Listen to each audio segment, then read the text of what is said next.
Your tomato plants work, but they don't work like Wealthfront. Cash earns nearly 10 times the national average rate in your cash account.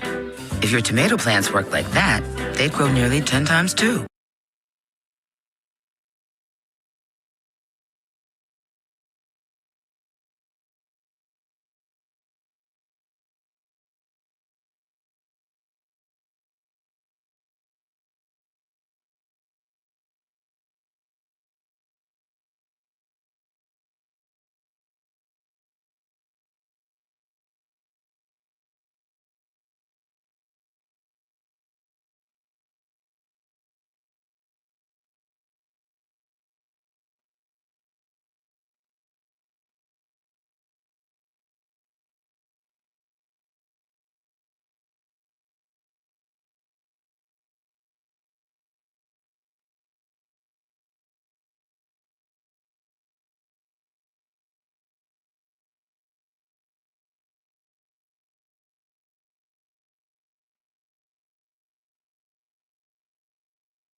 I didn't know what eggs do to cortisol until I saw this. So an easy way to burn fat and build muscle is to optimize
Testing 1 2 3. Testing 1 2 3. Go birds.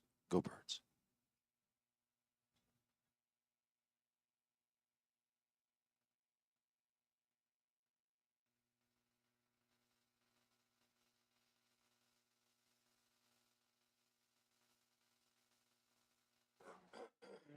Crazy. Who did Song of Solid? He gave him his win button. The split at 50-50. Yeah, right.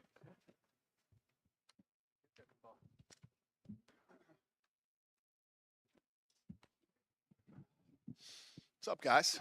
How are you? Thank you. The gate was 3.84 million. We broke the record again for North American Fight Night gates. Sold out. Attendance was 18,287. Fight of the night was Minifield and Walker.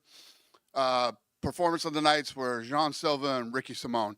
They all won $50,000. Start off with the main event. Obviously not the way you want to see any fight end. Did you know, as Henry's getting to minute 4, minute 5 with the eye poke, that he's probably not going to be able to continue? Yeah. Do you think he was kind of like gaming the 5 minutes to see if it would come back, or do you think he was just desperate to continue? What do you think of his decision making in the moment? I have no idea. I'll let him answer all those questions. Song looked good. And, only he can answer those questions. It was a good I competitive. don't know if he thought, if I stop here, is this a DQ and no contest, or I don't know what he was thinking, or maybe he can't see. Before the fight, it was competitive. Song did look good. I think both of them had their moments. What did you think of the fight before the doctor had to stop? Listen, the card was incredible. The entire card was incredible. Give us your thought. You gave him a bonus, but Ricky Simone's knockout at the beginning of the night was unbelievable. One of the best performances you saw this night. Yeah. I mean, I know you guys have sat through this a million times, but there's this thing that I call the curse of the prelims. When the prelims are incredible, the main card sucks. So We're all saying that. thank you, Seattle, for breaking the curse. I wanted to talk to you. Obviously, you had a big week at the UFC. Some crazy stuff went down. With Ilya moving up to lightweight, vacating the title. You weren't able to announce it then, but is it safe to say that Ilya Islam is the fight that we're sort of working towards, or could he be fighting? There's still other possibilities. So there's a lot of shit going on right now. Yeah. Otherwise, I would have said. Did he vacate the belt, or did you guys say, if you're moving to lightweight, then we don't want to hold up the featherweight division? No, he did that. He said, I've done everything I can do here. I'm ready to move up. And he vacated it. He said, I shouldn't be holding up anybody's opportunities. And, it's always, I respect when guys do that. Diego Lopez said in an interview that the UFC are going to try and sort of stop double champs from happening in the future. So if this case happened, you would have asked Ilya to give up the belt. I don't know if that's a rule, but is that something you'd rather see guys actually vacate rather than try and do both at the same time? Unless you think you can, defend your title. Listen, if there's a guy that thinks he can do it and wants to defend both belts and has accomplished all these great things, I would have no problem with it. But you're going to be busy. Did you think he had more work to do at featherweight? Were you okay with his move, or did you think, I think that he felt he had done everything with the guys that he beat. If you look at who he beat and how he beat them, right? And I don't think he loved making that weight anymore. And then just talk to us about how Bilal ends up fighting Jack Della Maddalena, how you had to reshuffle all that, and your thoughts on that fight coming up. Good. Yeah. No. Listen, a lot of shit happens behind the scenes, man. A lot of bullshit that we got to deal with, but that's the business. So whoever is next in line gets the title or the shot or whatever it might be. There's so many times that we've had people to fall out, the night of. I mean, we've had lots of crazy shit happen, but it all worked out, and it usually does. Just getting back to the main event, obviously Henry and Song seem like they want to have the rematch. Is that kind of what you're thinking, that they should run that one back? Or? Not at all. Not at all? Okay. Not even a little bit. Why is that? I just don't want to see it again. Okay. Do you? No, I thought it was a good fight leading up. You want to see it again? We should probably do it in a couple months. It depends on the eye, right? Yeah. So, okay. All right. We got your answer on that. Seattle was great this week. It really seemed like the fans were into it. You heard the crowd tonight, even at the weigh-ins. Vancouver, you guys go there too. What is it about the Pacific Northwest? Let me tell you what, this city, I haven't been in this city. I've been talking about this city all day. I haven't been here in 10 years, and I forgot. Let me tell you what, America. Seattle is an awesome city. The people here are amazing. We were walking around, down in the market area today. Wait 10 years to come back here. Okay, talking about some of the fight announcements, we obviously had Valentina and Manon. Weili Zhang got that big win a few weeks ago. A lot of people would like to see her move up. Would you like to see her fight the winner of that title fight in Montreal, the co-main event? Yeah. Great. Okay, and just one more for me here. Obviously, Dustin Poirier is a name that we're hearing might have a fight booked here pretty soon.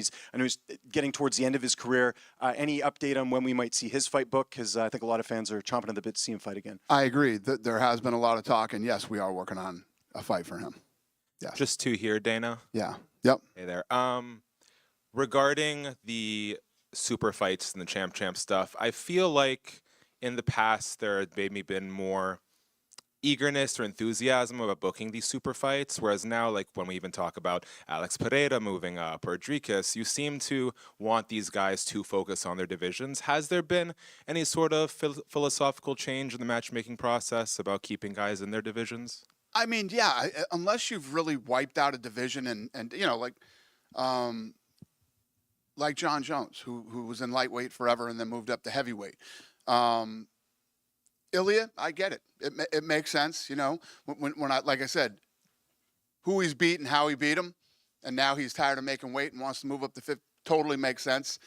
But no, I'm definitely Weili Zhang that just asked me. She's accomplished just about everything you can accomplish in her weight division, and I don't have a problem with it, But I haven't. The philosophy hasn't changed. It's just on a case-by-case basis. And then I saw a headline going around an interview Dan Hooker did with Submission Radio where he seemed to suggest that Justin Gaethje had asked for and been granted a 3-round fight instead of a 5-round fight. Is there any truth to that? Yeah, I don't know. Okay. Dana, over here. Obviously, eye pokes have been a problem for many, many years. You tried to solve them with new gloves, and they're going to be in the sport. But like a significant eye poke like that, do you believe a point should have been taken? If you thought it was intentional, if you thought he intentionally poked him in the eye, do you believe it was intentional? Yes. Why would he poke him in the eye? He was doing pretty well. If he was getting his ass whooped and poked him in the eye, you could probably make the argument. But you're not sure it wasn't intentional.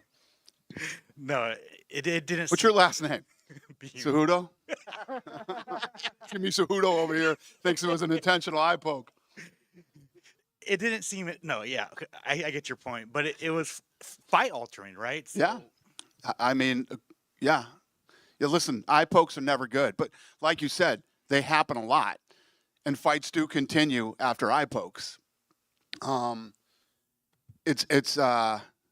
mean, I don't know. I'd have to look and see how many fights were actually stopped due to an eye poke. Not many. Right. Fluffy Hernandez picks up a big win. Seems like he's getting up there, man, to a top contender. What did you think of his performance? Who did you say? Anthony Hernandez. Yeah. I was surprised with that fight at how big the odds were. You know what I mean? That he was that much of a favorite in the fight. And when the fight started, Allen looked like the odds makers were very wrong, but it flipped and turned around, and yeah, he won a big fight tonight, beating Allen. John Silva, it seems like you guys have like a superstar in the making with this guy. He's just kind of a madman. Definitely a madman. What are your thoughts on him? Yeah, he's fascinating, that's for sure. Sean Shelby is a big believer in him and thinks very highly of him. So does that mean that maybe he gets like a top 15? Listen, when the matchmakers love you like Sean Shelby loves him, it's never a bad thing. He did call out Bryce Mitchell. Do you like that fight? I bet there's a lot of people that do. I don't know. We'll see. And then on the prelims, Austin Vanderfort's opponent pushed him after the fight. Yeah. I just kind of want your thoughts on that. And also, obviously, Paul Daly got banned so many years ago. Has policy changed like that, or He punched. Paul Daly punched right? Koscheck in the face. Listen, yeah, it's never good when you go over it, but you know, I don't know why he went after him. I understand he was upset with the referee. And when you watch that fight, if you look, I get why he was upset. He was blocking a lot of the shots. He was blocking. He was still trying to get out of there. And as soon as the fight was over, listen, if a guy is taking a number of just unanswered shots and he's laying there on the ground, he was defending and moving around. And so I understand why he's upset, but yeah. Listen, you know how we are here. He went over and pushed the guy. What should we do? What Paul Daly did was completely different. You just had you had 3 5-minute rounds to punch this guy in the face, and you couldn't. So you're going to go over and punch him in the face after the fight when he doesn't expect it? That's why that was done. He went over and pushed him. We aren't those guys. But with that being said, you know, if a fighter does get physical after a fight, is that something that you can still lose your job over? You should see what goes on back here after the fights. You guys would fucking be crying forever if you knew what went on. Be writing fucking all kinds of stories and what are you going to do to them? And believe me, that was nothing. Fair enough. Thank you. Dana White over Yeah. here. Dana, going back to Anthony Hernandez, obviously he's on a great win streak. You have Nasruddin coming off a big win. Jared Cannonier won the main event last week. When you have a division that's so hot right now, like middleweight, can you just let us know what are those talks like on Tuesday about how you even match up all of these guys who have cases to get towards a title fight? What do we talk about on Tuesday about what is your question? Like all these top middleweights, they're all in big fights. Guys are looking great. Guys are on win streaks. How do you begin those conversations about how you even move these guys toward the belt? It's a good problem to have. So when we get in the room and we got these guys that are all, you know, popping and doing great, and now it's just a matter of timing, who's hurt, where are we going? You know, there's a lot of different factors that play into who's going to fight next and where, and yeah, it's not just. There's a lot of things that go into the matchmaking other than just, you know, who's on fire or whatever. You've seen a lot of teams have these dominant moments, right? American Top Team has had great moments, a.k.a. Going back to John Silva and the Fighting Nerds, I mean, you got Carlos Prates, his teammate Caio Borraio. Just what do you think about the moment that whole team is having right now in the UFC? Huge. And I will tell you this, Prates is a guy that we talk about every Tuesday. Every Tuesday we talk about him. Do you have a fight for him that you could break the news for us? No, the but we're lovely city of working on it. Seattle? We talk about him every single. We talk about that guy Tuesday, Wednesday, Thursday, Friday. He's been talked about a lot lately. And then finally, just want to ask the signing of Patricio Pitbull for the fight against Yair. Obviously, you know, you had talked about it, that it might be in the works. Essentially, what got the deal done to bring Patricio Pitbull into the UFC? A phone call. With who? Him. Love it. Dana over here. I kind of want to springboard off of that with Patricio because I feel like there's a lot of parallels with him and Michael Chandler when he came in, kind of older, established guy, Bellator legend, all these things. Do you think because of the age and where he's at in his career and, you know, fighting a guy like Yair on the same card as the featherweight title fight, is he more capable of getting a title shot quicker because of maybe not so much time left, or how do you kind of view that whole aspect? I think that obviously he's going to get the opportunity now to come in here and challenge himself against the best in the world, and no matter where he's at in his career, beating Yair is a big deal. So he comes in and he beats Yair.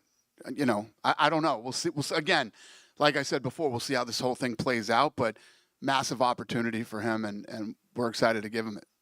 Is that fight kind of, you know, unofficial backup just in case of emergency because it's on there? It needed the guy. I hate talking about backups. I hope not. And just kind of in that same vein, too, another guy who was on the market, Aaron Pico, same division. Has there been any progress with him? You know, I was telling you, Sean Shelby loves Silva. That guy loves Aaron Pico. So when these guys love you as much as they do, I think good things are probably going to happen. And just as we're getting back in the Pacific Northwest here, you still owe Portland, Oregon a show too. Is there any chance of getting back to Portland? Yeah. Listen, we want to go everywhere we haven't been in a long time, and this just proved that, we got to get back to. I can't tell you enough about my experience. I was here for one night and one day, and my experience in Seattle has been incredible. The place is so great, and yes, the answer is yes. And I guess the last one for me, actually, in terms of the bantamweight division, Sean O'Malley looking likely to rematch Merab, right? And we just got the Sandhagen announcement too. I'm kind of curious how that matchmaking came to be. Was the idea always, again, I don't think the O'Malley one is official yet, right? But we're leaning towards that. How did we get there with so many different options? I think for Sean O'Malley, we could have done maybe an Aldo possibility. There's, especially with him, so many options. How did the bantamweight division shake? They want to fight each other. I think people want to see it. Good? Seriously? Thank you, Seattle. What a great experience.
Right.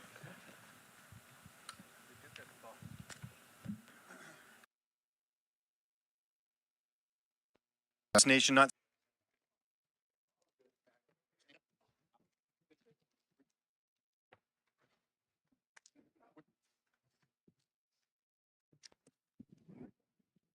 What up?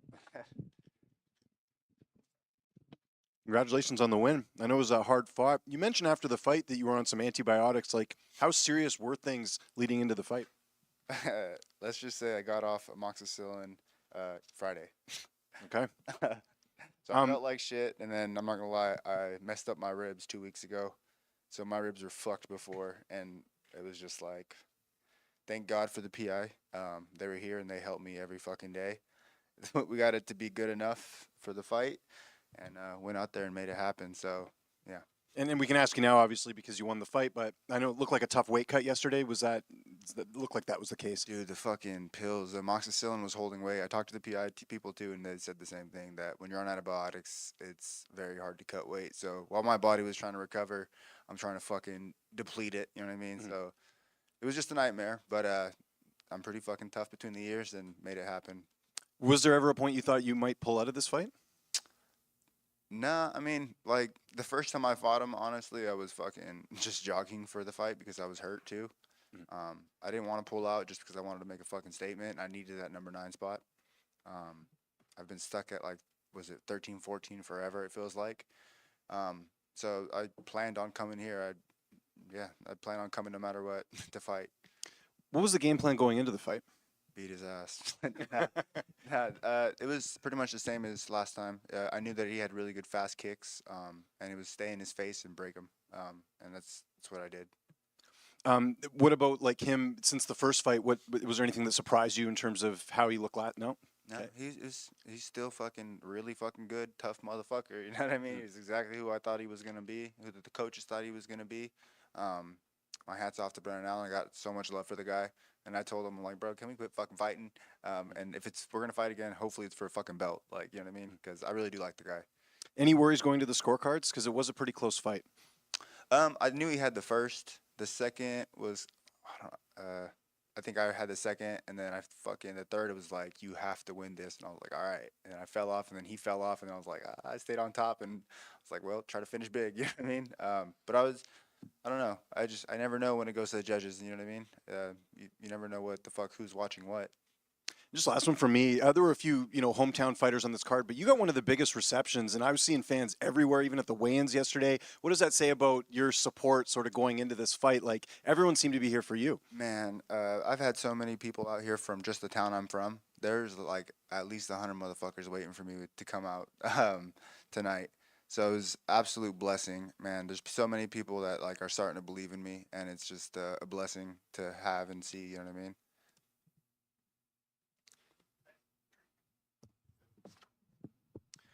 Hey, Anthony. Hello. So I counted 4 reversals in the first 2 rounds. How was that grappling from your perspective? Did he surprise you with anything, or was it kind of similar to the first fight? Similar to the first fight. And in that first round, I believe you threw a head kick, or he threw a head kick. You caught it, and he tried to take your back off that head kick. I've never seen that before. Did that surprise you? He's a motherfucker. No, it didn't surprise me because the first time he fucking took my back like that was some weird ass shit on the cage when I was trying to like wrestle him. He like spider monkeyed around. So I knew what he had. You know what I mean? He's really fucking good. I mean, he's number 9 for a reason. Or he was number 9 for a reason. You know what I mean? And now I guess you're officially a top 10 guy, I would say, most likely. Any names that catch your eye in the top 10? Honestly, I really don't give a fuck. Give me someone who's going to prove that I'm ready for a title shot. Anyone from 5 up, I would love to fight. Congrats. Thank you. Fluffy. It seemed like in that third round he hit you with something, and like you kind of like were blocking. Like, was it like a punch to the eye or something? Like, do you remember? That shit went right in my eye socket, and they fucking stopped. When I hit him with the jab in the eye, they stopped it. When he hit me in the eye, they didn't stop it. I was like, you motherfuckers. You know what I mean? It's just like, whatever. I figure it out, back up, try to like see again. And if he does get close enough, hit that motherfucker. You know what I mean? But yeah, no, that shit sucked. Were you surprised he wasn't trying to strike with you more, and he just wanted to keep engaging with you with wrestling? Not really. I mean, that's kind of how like he's kind of like he falls into the like a pattern. You know what I mean? Like he will try to beat you out. He's very well rounded, so he will try to beat you at your game, kind of, and that's kind of like what happened. And plus, when I'm coming forward, it's kind of hard to kickbox. I just wanted to go back to Friday real quick. The weigh-ins, obviously at the last minute. Was it ever touch and go? Like, man, I might miss at that point because you did take it to the wire. Yeah, no, it was fucking sketchy, man. I was I was freaking out for a second. I'm not gonna lie. But we fucking managed to do it. You know what I mean? Had to weigh in naked, but fuck it. It is what it is. I was on antibiotics. I mean, there's really like everything that could have went wrong, and we still managed to fucking gangster it out. So it is what it is. Congrats. Thank you. I appreciate it. Over here, Fluffy. The fight was very competitive, especially compared to, let's say, your fight against Michel Pereira. Do you think that is more indicative of the quality of guys you're beginning to fight, or maybe how depleted you were coming into the fight? I don't want to take away like saying I was depleted just because he is very good. You know what I mean? I don't know. It is what it is. He's a very well-rounded fighter. My hats are always off to Brandon Allen. You know what I mean? I don't want to take anything away from anyone. I'm sure he felt like shit too. But I was the bigger dog today.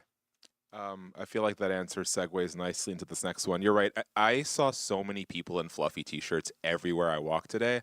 I would describe you as a very normal and grounded person relative to a lot of fighters. Is it at all surreal to see the sort of support that you're getting right now? And it's fucking awesome. It's like everything I've ever believed in. people are starting to see. You know what I mean? I've always believed in myself, and now people are starting to believe in me too. And it's very fucking touching. It's a blessing. We talked earlier in the week, and you mentioned already here tonight that you were a little annoyed this week and coming into this of being stuck in 12, 13, 14. Yeah. You're going to be in the top 10 when the rankings update. What's that mean to you now? Man, it's a blessing, but at the same time, I'm still not happy because the only thing I want is the damn belt, man. The fucking all this other shit doesn't really matter to me. It's like, all right, cool, we did it, but I expected to do this, so now it's just like I was telling the coaches, back to work on Monday. I'll be in the gym. We're back to studying, be back to lifting, back to everything. For a dude that doesn't like wrestling and didn't like wrestling initially, you now have the record for the most takedowns in the middleweight division. Do we have to admit that we really like wrestling now? No, I still don't. But but my coaches make it very fun, and they've helped me a lot. Nah, honestly, it kind of it warms my heart a little bit because my dad was a wrestler, so it just comes back to that. You know what I mean? It's a fucking blessing that I'm getting noticed for great wrestling when I didn't. I wrestled for in school. I got kicked off for grades, maybe half a semester in wrestling, and then I have fucking amazing coaches that have been helping me, doing a lot of privates and just cleaning up areas, super amazing. Appreciate it. Yeah, of course. Thank you. Thank you very much. Thank you, Bryce.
Right. Dire card was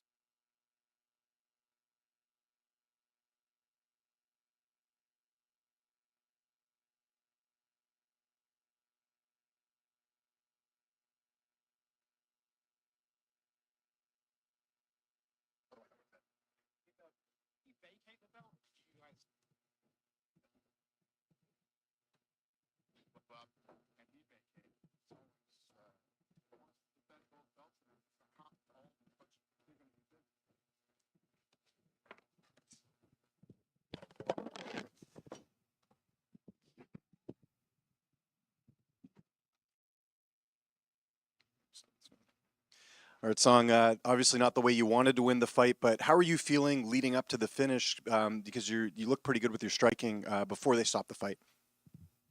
我们知道这场比赛不是你想要的结果，但是，你对比赛当时第3回合快结束的时候的状态感觉怎样？因为看起来你好像就要终结它了。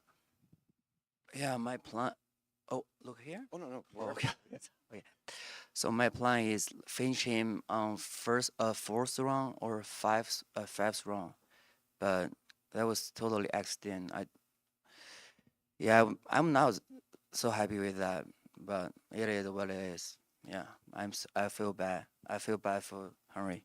Were you happy with your performance leading up to the stoppage? 就说你前3回合对自己表现满意吗？ Actually, no. I can do better, So I kick his leg, hit her, and his switch southpaw. But yeah, he did some good jabs. You're a pretty mild person, you know, like a nice person when it comes to building up your fights and stuff. With Cejudo, you did the whole thing yesterday with the fortune cookie and all that. Did that annoy you at all, or do you think that's just gamesmanship? No, totally not. I like this guy. You know, he's a good promoter. You know, making me easier. He promote the fight and do some things, make people watch the fight. Yeah, I like him. Yeah. And just last one for me, Dana just was in here before you and said that he doesn't want to do a rematch with you and Henry. With that said, is there someone else you'd like to fight after tonight's performance? Yeah. So my goal is the world champion. So whatever you guys give me, I will. My goal is like I want to fight the guy who rank above me. You know, if not Henry, yeah, O'Malley. Give me O'Malley. You know. I can fight anytime. Yeah. Over here. You and I had spoken earlier in the week about how you felt that this was sort of maybe your final chance to prove that you can beat UFC champion level guys. Obviously, the one against Sandhagen and Piotr Jan didn't go your way. Considering how the fight ended, do you feel like you proved that you can beat real world-class guys? Yeah, I think I already in the top 5 of my level, you know. But I just have another chance. Just give me another chance. I will beat these guys. And you were beating him, obviously, up until the decision. Are you aware that had Henry stopped fighting after the eye poke, before the end of round 3, it would have actually been a no contest. So by going the full 3 rounds with you, it was actually Henry who took the fight to a decision. Do you understand? 就是说，你懂吗？如果他当时直接就说我打不了了，就第3回合后半段他不打，就会是一场无结果的。但他当时选择了打下去，所以说裁判上来的时候，就比赛规则来说，就是看就前3个回合大家谁优势多。你知道这一点吗 ？Sorry, I don't know that. I thought that was no contest. No contest. No contact. Yeah, I thought that was. So that's why I feel so bad. I was. Yeah, these things happen. Congratulations, though. You did win the fight. Thank you. Song. Can you just explain what that whole just sequence was like, waiting to see what would happen? The fans, at first they were excited, then they start booing, and I have to imagine it was very difficult to just stay focused for the full 5 minutes and more. 就是说比赛当时停了嘛，等了5分钟，你的心理变化是怎么样的？一开始粉丝都还很期待，后来就开始boo了。I want to continue. Definitely, I want to continue the fight because I'm used to it, the pace, and so I feel I can dominate him. So when I got eye poke, I feel like maybe he just take break 1 minute, he will, fight again. But I didn't expect he take 5 minutes that long, So over here, congrats on the win. In the 3rd round before the poke happened, it looked like you were talking to him. What did you say to him in the fight? 就是说第3回合在插眼之前，你好像跟他在笼子里说了几句话，你还记得你跟他说的是什么吗 ？Did I? What? Oh. Sorry, I forgot. But I knew what you're talking about. But I forgot what I say. Sorry. I'm curious, how much of your camp for this fight was wrestling based and wrestling defense too? Because he didn't go for very many takedowns on you, but when he did, you had no issues with them at all. I've been in camp for 10 months, and since they gave me Umar, I train wrestling every day with my teammates, and I have a lot of good wrestlers in the team. So I knew he gonna feint, up and down. So that's why I changed my stance position. That's he didn't feint me. Oh, congrats. Thank you. Sorry. Thank you, guys.